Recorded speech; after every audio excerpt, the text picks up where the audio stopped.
¿Qué tal, señores? Ya estamos de regreso con una video reseña nuevamente para Bolt Action, el juego de miniaturas de la Segunda Guerra Mundial publicado por Warlord Games. En esta ocasión nos vamos con uno de sus libros de campaña, uno de los más recientes, que nos transporta a Italia, todo lo que fue el ataque de los aliados a Italia, comenzando con Sicilia. Es algo que pueda interesarte. Acompáñenos para ver el contenido.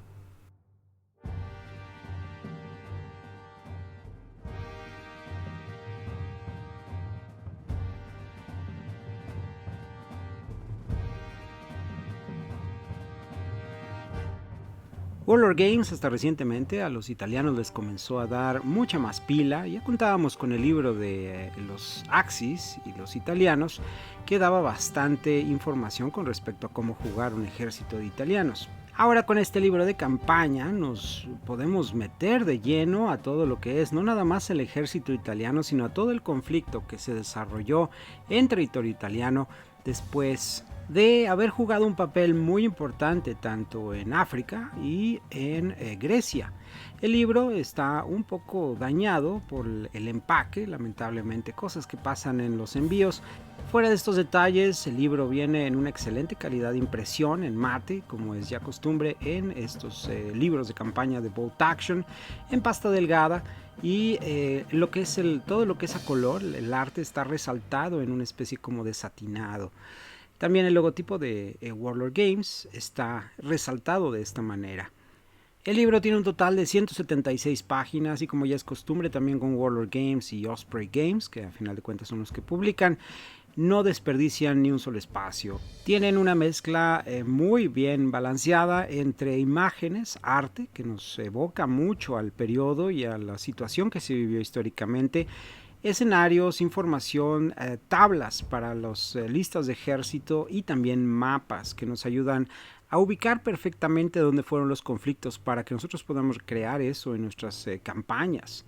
Inmediatamente después del índice tenemos una breve introducción de lo que trata este libro de campaña y el porqué, el significado del soft underbelly, es decir, como el vientre suave de la Segunda Guerra Mundial. Y precisamente eso fue la calificación o el calificativo que le dio Winston Churchill a Italia para tratar de convencer a Estados Unidos de iniciar la operación Husky, que precisamente estamos viendo en este momento, y fue el ataque a Sicilia. Estaban seguros los aliados de que el atacar directamente a Alemania era un error, sin embargo atacar a Italia, mientras que los alemanes estaban ocupados enfrentando a los rusos en el frente del este, iba a ser precisamente la piedra que derrumbara a todas las fuerzas de la Axis, las fuerzas del eje.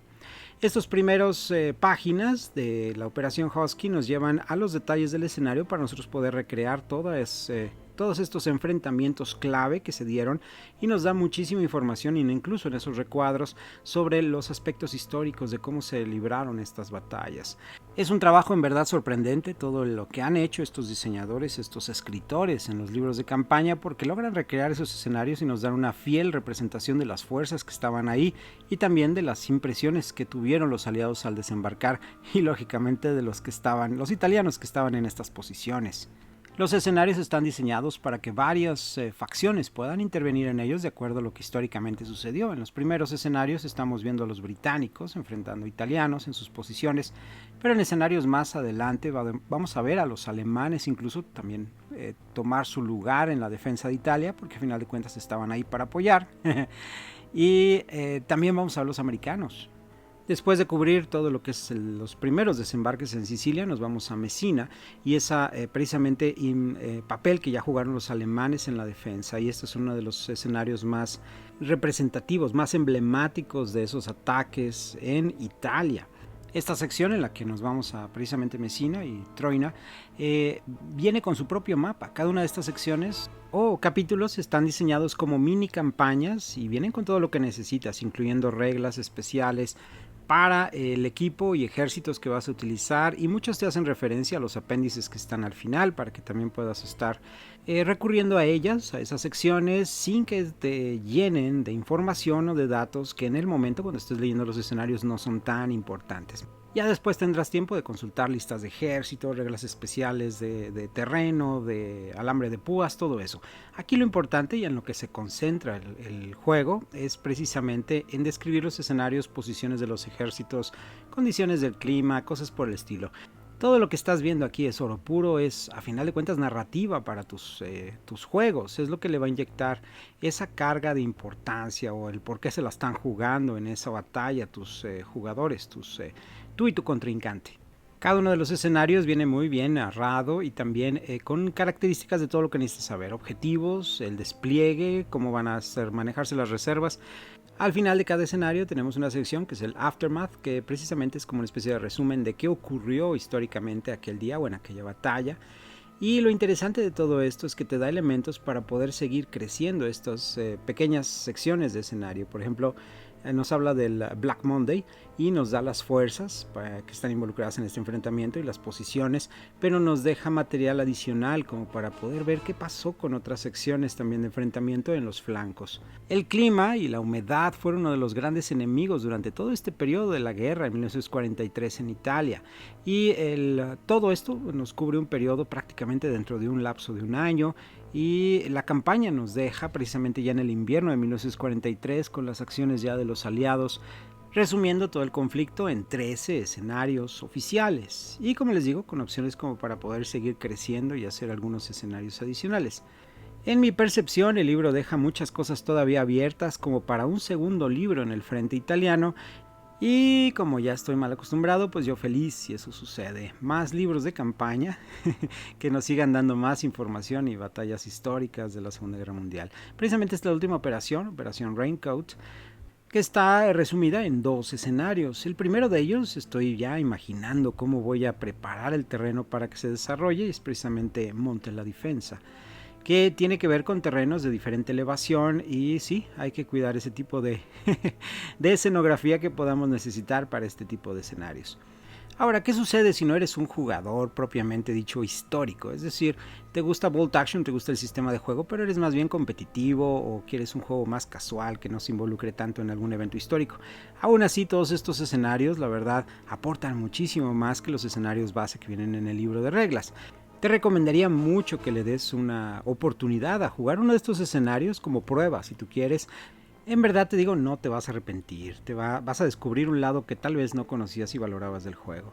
Aquí estamos ya en lo que es la sección de las unidades nuevas, y precisamente nos vamos con los italianos, que son los primeros en recibir refuerzos, por así decirlo, y reglas para cada una de sus unidades. Muchas de estas de los recién lanzados kits de plástico que tiene Warlord Games.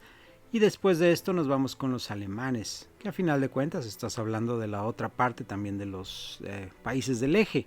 Los alemanes también reciben algunas de sus unidades con detalle para que puedas utilizarlas en el juego, ya sea competitivo o en campaña, y están pensadas como representando las unidades que estuvieron ahí presentes, incluyendo Fallschirmjäger y Fallschirm Pioneers.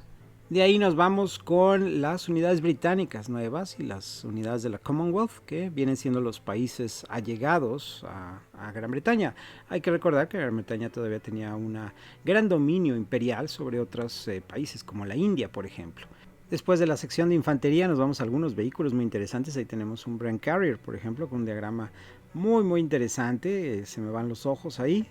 Y después nos vamos a algunas de las opciones de ejércitos también para el Commonwealth, incluyendo opciones, por ejemplo, de los Royal Marine Commandos y el famoso ejército privado de Povsky, creado por el legendario inmigrante ruso Vladimir Peniakov. Lógicamente también los americanos tienen unidades nuevas adaptadas para el frente italiano, y los vemos aquí, incluyendo nuevamente un Jeep. Ya hemos visto estos antes, este tiene un costo adicional y tiene algunas reglas adicionales que se apegan mucho a la campaña. También tenemos a la 82ª Fuerza de los Airborne, de los paracaidistas americanos. Y después una sección donde cubrimos a todos los héroes, los personajes importantes y famosos de este periodo y este lugar histórico. Los alemanes, los italianos, los británicos y también los americanos. Cada uno de ellos recibe cuando menos un par de héroes para que puedas también utilizarlos en algunos de tus juegos de campaña. De ahí nos vamos a una de las secciones que más vamos a estar cambiando en páginas y consultando durante el juego, y es precisamente para las diferentes opciones de teatro de guerra, es decir, tus listas de ejército, cómo se van a conformar estas diferentes fuerzas de ejército a las cuales los escenarios te hacen mención. Cuando estás creando tu ejército te va a decir que tienes que tener esos requisitos, entonces te va a remontar a estas tablas y de aquí vas a ver qué puedes meter en tus listas. Gran parte de las unidades a las cuales tienes acceso las vas a poder encontrar aquí mismo en tu libro de campaña, si es que no tienes que ir más lejos, y las que no las puedes encontrar ya sea en el libro base de reglas, la gran mayoría, y algunas excepciones las puedes encontrar en tu libro de ejército. Pero espera un momento, me van a decir algunos de ustedes, ¿necesito tener mi libro de ejército para poder utilizar este libro? Y la respuesta es no, no necesariamente. Ayuda para aquellos que quieren tener más intrincada la elaboración de algunas de estas listas, pero casi todas las listas exclusivas de estas formaciones, de estas unidades, te van a dar todo lo que necesitas. Lo único que sí necesitas es el libro de reglas, lógicamente. Después de cubrir todas estas secciones de teatro de guerra, nos vamos precisamente a los apéndices, donde vienen algunas reglas especiales y cosas de terreno y clima que vamos a incorporar también a nuestra campaña. Algunas de las reglas en las que se mencionan los escenarios también nos van a hacer mención acá. Entre ellas, por ejemplo, el de cómo armar una fuerza multinacional, es decir, quieres canadienses, británicos y americanos de un solo lado y del otro lado quieres italianos y alemanes mezclados. Sí, también te dice cómo armar ese tipo de listas. Finalmente, una bibliografía donde vienen precisamente las referencias históricas que se tomaron para elaborar estos escenarios. Y con eso concluimos nuestro paseo por Italia en 1943. Este es uno de los grandes libros de campaña que Warlord Games ha sacado en conjunto con Osprey. Un gran trabajo a cargo de Robert Bellah, que es el escritor de este libro de campaña, así es que independientemente si tienes alguno de estos ejércitos, muy recomendado por el contenido, en especial por los escenarios. Ahora que si tienes ya uno de los ejércitos de esta campaña, vas a encontrar muchas herramientas para apoyar tus listas de ejército. Gracias por acompañarnos, nos vemos en el siguiente video.